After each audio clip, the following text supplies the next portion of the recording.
Good day, guys. Welcome to this class, and in this presentation we are going to be talking about Coulomb's law. Coulomb's law is one of the basic laws that applies to electrostatics. I deal with the study of charge and the interaction of charge. But first of all, you should understand that Coulomb's law is applied to point charge. Coulomb's law is being applied to point charge, and someone may ask, what are point charge? Point charge, are we there? Point charge are charge which are little compared to the distances between them. Point charges are charge that are little compared to the distances between them, right? So we can call this point charges Q1 and Q2. Now, what does Coulomb state about those charges? You can write them down because there is no time for me to be writing them on the screen. Coulomb's law states that the force of attraction or repulsion, or we can generalize it to the force of interaction between two charges, is directly proportional to the product of their charge and inversely proportional to the square of the distance separating them. I will repeat it again. It states that the magnitude of the electric force, make sure you note that word magnitude, because it has to do with the magnitude of the force, right? So the magnitude of the electric force between them is directly proportional. Are we getting it now? Directly proportional, which means F. We already know this from our O level, from vibration, that F is directly proportional to the product of their charges, Q1, Q2, and the same S is inversely proportional to the square of the distance separating them. And we know that when we want to join two variations together, we can join this, and both of them we have a constant. We have a constant called K, right? So this will be K, and this one will be on the up side, very easy, Q1, Q2, and this arrow will be on the downside over arrow. So this is the formula for Coulomb's law, right? Alright, now let us define the value of K. Let us define the value of K. Now, what is K? K is called, K is a constant, right? And it depends on the permittivity of the medium. K is a constant that depends on the permittivity of the medium. And the value for K is given, the value of K, time to change my pen, okay. The value for K is given as 1 over 4 pi epsilon. I'm getting it now? 1 over 4 times epsilon. Where E, right, epsilon, is called the permittivity of the medium. It's called the permittivity of the medium, right? So this E is the permittivity of the medium. And don't worry, we go deeper into permittivity when we are under capacitors and dielectrics. So we explain the concept of permittivity. But for this video to be short and interesting as possible, let us just get it like this. And the value for permittivity E, I'm getting it right now, is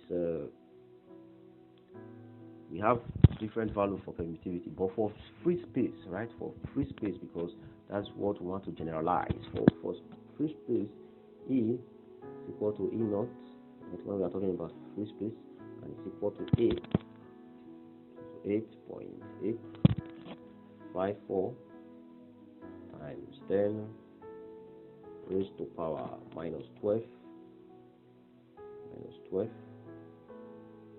have to be writing on this screen. Okay, Coulomb square per Newton meter square.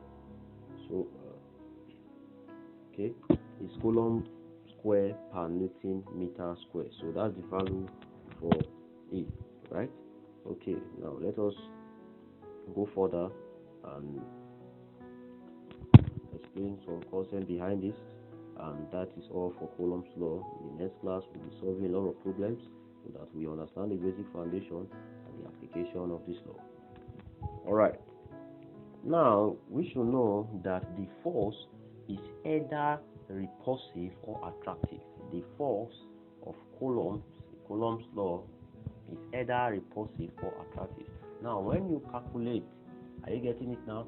We only deal with the magnitude of the force. When two like charges come together, the force is repulsive. That means that when positive and positive charges interact, they experience repulsive force. And when negative and negative charges, or positive and positive charges interact, they experience negative force. But when positive and negative charges, that is, charges that are not like terms, when they come together, they experience attractive force, right? Alright, now what if we have many point charges? What if we have many point charges? How do we do this? In this case, we apply a special case of Coulomb's law, and it's called the principle of superposition. The principle of superposition. This video is getting long. My major aim is to make it as short as possible. Now, what does this principle of superposition imply? The principle of superposition is a theorem, and if we have Q1 here, this is Q1, and where we have Q2, here is Q2, Q2, Q3, Q4, and to Qn, right?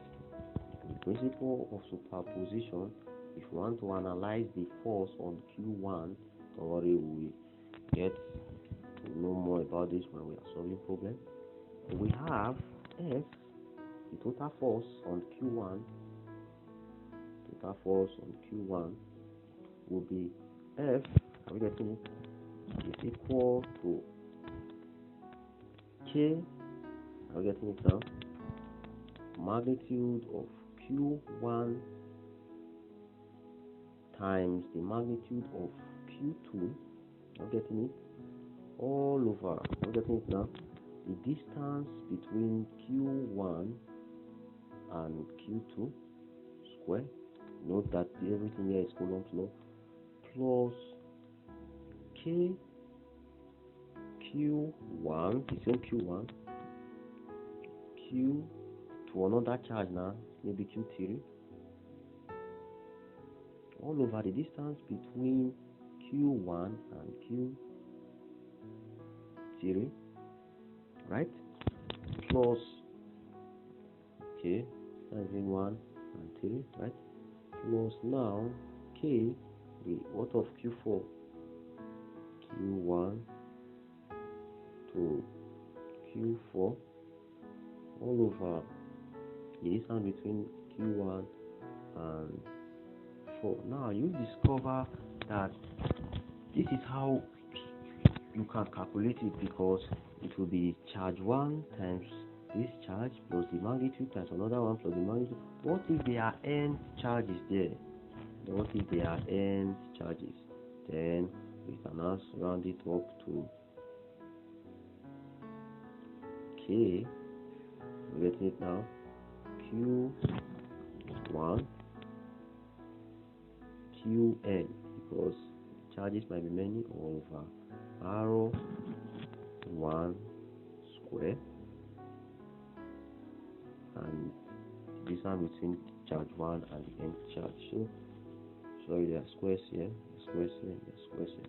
So this is how we use Coulomb's law for superposition, and we can represent those summation of superposition by one equation, one simple equation, and that equation is F, like net force, F net force is equal to the summation of Auto-Tune, upper limit N, and K, we use our normal Coulombs law, Q1, Q2, right, all over rho square, then 1 and I here, right? So what this means is that we know this summation techniques, right? So this is trying to express the way you sum charges together. So this upper limit, this I here, means that when you start, we start from 2 because number one charge is what you are trying to look for the effect on. So this charge Q1 is constant, so we start from charge 2. So when you are starting from charge 2, this place now will be 2, right? Plus Q2. No, I think here will be I. Sorry, here is supposed to be I.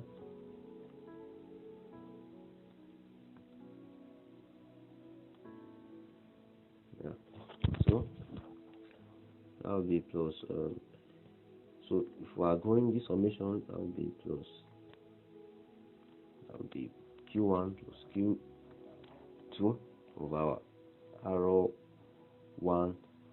This time between arrow 1 and arrow 2 plus Q1 Q3. So that's how you'll be doing it till you get to the end charge. That's what this summation formula is trying to say. Thank you very much. God bless you. In the next class, we'll be talking about dielectric medium and we'll be solving some simple questions involving this. And in the next 2 classes, we're going to add more programs. And I think that will be the end of chapter 1.